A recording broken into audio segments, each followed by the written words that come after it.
So hello friends, तो बहुत बहुत स्वागत करता हूं आज के इस वीडियो में। फ्रेंड्स, आज के इस वीडियो में देखेंगे क्लास 12th केमिस्ट्री के सबसे मोस्ट इंपॉर्टेंट क्वेश्चंस जो कि आपके बोर्ड एग्जाम के लिए अति महत्वपूर्ण है। और यह आपके बोर्ड एग्जाम में 4 नंबर का आपको देखने को मिलेगा और यह हमेशा जो कि बोर्ड एग्जाम में पूछा जाता है। तो आज हम इसे विद सॉल्यूशन एकदम आसानी से इसको समझने वाले हैं कि अगर आपके बोर्ड एग्जाम में आ जाए तो आप इसे आसानी से लिख सकें और 4 नंबर आसानी से आप ले सकें। तो यह बहुत ही ज़्यादा मोस्ट इंपॉर्टेंट है। तो मैं आपको यही कहूँगा कि आप वीडियो को लास्ट तक जरूर देखना। तो चलिए इसे समझते हैं बहुत ही ईजी तरीके से।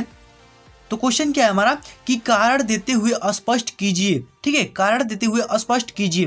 क्या है हमारा पहला क्वेश्चन कि संक्रमण धातुएं तथा इनके अधिकांश यौगिक अनुचुंबकीय होते हैं। ठीक है, तो ये भी क्वेश्चन बहुत बार बोर्ड एग्जाम में पूछा जा चुका है और ये 2023 में भी पूछा ही जाने वाला है। तो दूसरा देखिए हमारा क्या है कि संक्रमण धातुएं तथा इनके यौगिक उत्तम उत्प्रेरक का कार्य करते हैं। इसको भी आपको स्पष्ट करना है कारण देते हुए। तो आइए इसे हम इजीली सॉल्व करते हैं और समझते हैं पूरा इसको बढ़िया तरीके से। तो चलिए हम सबसे पहले इसको समझ लेते हैं कि संक्रमण धातुएं तथा उनके अधिकांश यौगिक अनुचुंबकीय होते हैं। इसको हम पहले समझ लेते हैं। तो चलिए इसको हम इजीली समझेंगे, बस आप वीडियो को लास्ट तक देखना। तो चलिए समझते हैं। तो देखिए यहाँ पे दिया गया है कि संक्रमण धातुएं, ठीक है, संक्रमण धातुएं आप समझते होंगे संक्रमण धातुएं हमारा क्या होता है। ठीक है, तो जो हमारे डी ब्लॉक के तत्व होते हैं, सबसे पहले हम यहाँ पे पहले वाले को सॉल्व कर रहे हैं। ठीक है, जो पहला वाला है उसका हम यहाँ पे आंसर देख रहे हैं। ठीक है, तो सबसे पहला वाला हम देख लेते हैं। तो देखिए संक्रमण धातुएं क्या होती हैं। तो हमारा सबसे पहले जो हमारे डी ब्लॉक के तत्व होते हैं, ठीक है, डी ब्लॉक के जो तत्व होते हैं, डी ब्लॉक के तत्व को हम क्या बोलते हैं, संक्रमण धातु बोलते हैं। ठीक है, ये हमारे डी ब्लॉक के तत्व जो होते हैं वो हमारे संक्रमण धातु होते हैं। ठीक है, तो ये हमारे संक्रमण धातु होते हैं डी ब्लॉक के तत्व। तो ये आप समझ रहे होंगे। तो देखिए, तो ये जो हमारे डी ब्लॉक के जो तत्व होते हैं इसके जो हमारे यहाँ पे उपकोष होते हैं, ठीक है, तो जो हमारे डी ब्लॉक होते हैं उसके जो डी उपकोष के जो तत्व होते हैं, ठीक है, जैसे कि मान लीजिए हमारा इसमें यहाँ पे उपकोष भरे जाते हैं। ठीक है, तो जो हमारे डी उपकोष होते हैं उसमें क्या होता है कि वो पूरा भरा नहीं होता है। मतलब कि जैसे कि ये मान लीजिए इस प्रकार से भरा जाता है, तो ये क्या होता है कि ये पूरा भरा नहीं होता है। जो हमारे डी उपकोष होते हैं, ठीक है, तो ये हमारा क्या होता है, पूरा भरा नहीं होता है। इसलिए इसे हम क्या बोलते हैं, इसे हम रंगीन, ठीक है, रंगीन, इसे हम क्या बोलते हैं, रंगीन। ठीक है, यह रंगीन होता है, इसलिए ये क्या होता है, रंगीन होता है। ठीक है, तो डी उपकोष के पूरा भरे न होने के कारण या फिर आधा खाली होने के कारण इसे हम क्या कहते हैं, रंगीन, या फिर यह अनुचुंबकीय भी होता है। ठीक है,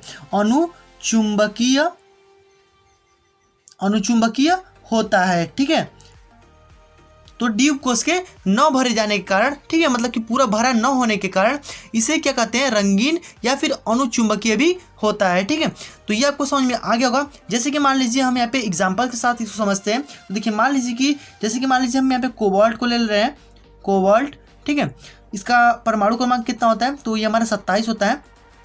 ठीक है, 27 हमारा परमाणु क्रमांक होता है। तो जैसे मान लीजिए कोबाल्ट क्या है, हमारा एक संक्रमण धातु का तत्व है। ठीक है, तो इसको हम यहाँ पे ले लेते हैं और एग्जांपल देखते हैं। तो देखिए जैसे कि मान लीजिए इसका हम उपकोष को भरते हैं, तो ये हमारा मान लीजिए उपकोष है इसका, इसमें हम 5 बना लेते हैं, 1 2 3 4, 1 2 3 4 5। ठीक है, 5 हमने उपकोष को बना लिया। इसमें क्या है कि देखिए इसका कैसे करते हैं, इसको हुंड के नियमानुसार इसको भरते हैं। ठीक है, तो सबसे पहले हम इसको देख लेते हैं कि इसका विन्यास क्या होगा। ठीक है, तो देखिए 1s2 और यहाँ पे हमारा 2s2 हो जाएगा और यहाँ पे 2p6 और यहाँ पे 3s2 और 3p6 और क्या हो जाएगा हमारा 3d7 हो जाएगा और यहाँ पे 4s2 हो जाएगा। ठीक है, तो देखिए इसमें क्या हो जाएगा कि जो हमारा डी उपकोष वाला तत्व है, यहाँ पे आप देख सकते हैं जो हमारा डी उपकोष वाला जो तत्व है इस पे हमारा 7 है। ठीक है, तो 7 को चलिए इसमें भर करके देखते हैं कि हमारे पूरा भर पा रहा है कि नहीं। ठीक है, चलिए देखते हैं। तो देखिए सबसे पहले हम इसको कैसे भरते हैं, तो हुंड के नियमानुसार भरते हैं और इसको क्लॉकवाइज पहले हम इसको क्लॉकवाइज भरेंगे, उसके बाद से एंटी क्लॉकवाइज भरते हैं, मतलब कि पहले घड़ी के नियमानुसार भरेंगे। तो देखिए क्योंकि इसमें देखिए हुंड ने बताया है कि इसको घड़ी के नियमानुसार भरना है, झुंड बना करके नहीं जाना है, यह हुंड का कहना है। ठीक है, तो देखिए एक एक करके सबको इसमें जाना है। तो देखिए एक हमारा इस तरह से भरा गया, मतलब 7 हमको भरना है, तो सब में भरना पड़ेगा। पहले एक यहाँ पे एक हो जाएगा हमारा, यहाँ पे एक हो जाएगा, यहाँ पे एक हो जाएगा और यहाँ पे एक हो जाएगा। ठीक है, कितना हो गया, 1 2 3 4 5, 5 हमने यहाँ पे भर दिया। उसके बाद से फिर यहाँ से स्टार्ट करेंगे तो उल्टा क्लॉकवाइज के मतलब एंटी क्लॉकवाइज भरेंगे, ठीक है। तो उल्टा हो जाएगा 1 और यहाँ पे 2। तो देखिए ये हमारे क्या हुआ, पूरा यहाँ पे भर नहीं पाया। तो इससे क्या होता है कि ये हमारा रंगीन तत्व है और अनुचुंबकीय भी होता है, ठीक है। मतलब कि ये हमारे जब पूरा यहाँ पे भर नहीं पाएगा, इसलिए हम इसे संक्रमण धातु के तत्व कहते हैं। और यह अनुचुंबकीय होता है और चुंबकीय क्षेत्र को क्या करता है, आकर्षित करता है, ठीक है। तो ये आप पूरा समझ गए होंगे एग्जांपल्स के साथ। तो जितना मैंने आपको इसमें बताया बस उसी को आपको यहाँ पे लिखना है और कुछ भी लिखना नहीं है, ठीक है। आपको यहाँ पे एग्जांपल्स के साथ इसको बता देना है, ठीक है। तो देखिए इसमें क्या है, बस ये हमको लिखना है कि ये डी उपकोष पूरे भरे नहीं होते हैं, ठीक है। इसलिए ये रंगीन होता है और अनुचुंबकीय भी होता है, ठीक है। तो ये आपको समझ में आ गया होगा और ये चुंबकीय क्षेत्र को आकर्षित करेगा।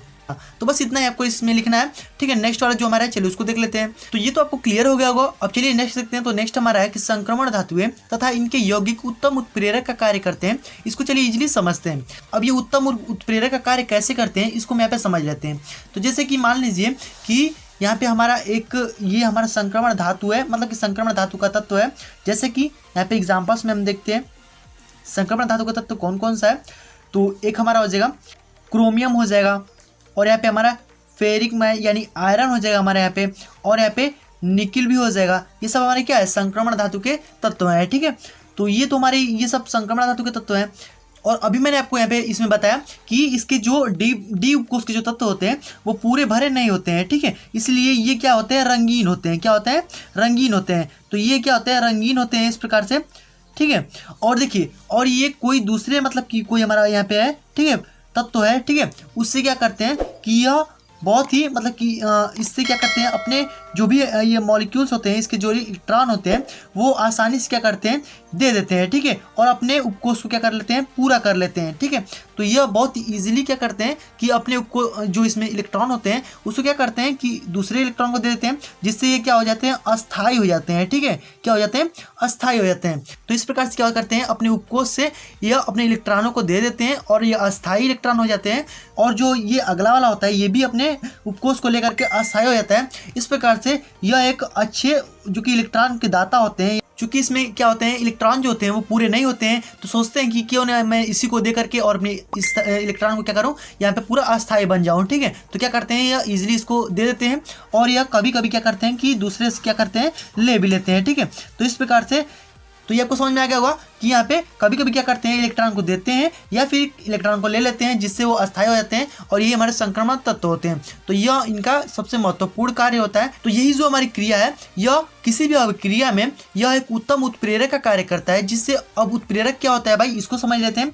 तो उत्प्रेरक किसे कहते हैं, जो कि किसी भी अभिक्रिया में गति को क्या करता है, बढ़ा देता है। मतलब कि किसी भी क्रिया में क्या करेगा, गति को क्या करेगा, बढ़ा देगा अभिक्रिया में, ठीक है। किसी भी अभिक्रिया में क्या करेगा, गति को बढ़ा देगा या तो गति को क्या करेगा, घटा देगा, ठीक है। दोनों में से कोई एक कार्य को करेगा। तो यही होता है इसका सबसे महत्वपूर्ण कार्य, उत्तम कार्य यही होता है। तो यही उत्तम कार्य करते हैं कि गति को क्या करते हैं, बढ़ा देते हैं या फिर गति को घटा देते हैं, ठीक है। और यह अपने इलेक्ट्रॉन को इजीली दूसरे को दे देते हैं और दूसरे से इलेक्ट्रॉन को ले लेते हैं, ठीक है। तो यह इनमें क्या हो जाएगा कि यौगिक में यही उत्तम उत्प्रेरक का कार्य करते हैं। तो ये आपको दोनों समझ में आ गया होगा और इजीली आप ये दोनों आसानी से लिख लेंगे। और देखिए बस केवल इतना ही लिखना है, ज़्यादा कुछ आपको नहीं लिखना है। और इसी में आपको यहाँ पे 4 नंबर आपको बोर्ड एग्जाम में मिलने वाला है। तो बस इतना ही आपको काम करना है और अपने 4 नंबर को ले लेना है, ठीक है। तो ये आई होप कि आपको ये पूरा समझ में आ गया होगा। तो वीडियो अच्छा लगा तो प्लीज़ ये वीडियो को एक लाइक जरूर कर दीजिएगा और चैनल पर नए हैं तो सब्सक्राइब करके जो नोटिफिकेशन बेल है उसको ऑल पर प्रेस कर दीजिएगा, ताकि जब भी हम और भी ऐसे बोर्ड एग्जाम से रिलेटेड वीडियोस को अपलोड करेंगे तो नोटिफिकेशन आपके पास सबसे पहले पहुंच जाए। और आपको इसमें कहीं भी दिक्कत हो तो आप हमें कमेंट भी कर सकते हैं, ठीक है। तो फ्रेंड्स सब मिलते हैं इस नेक्स्ट वीडियो में, तब तक के लिए गुड बाय, जय हिंद, वंदे मातरम।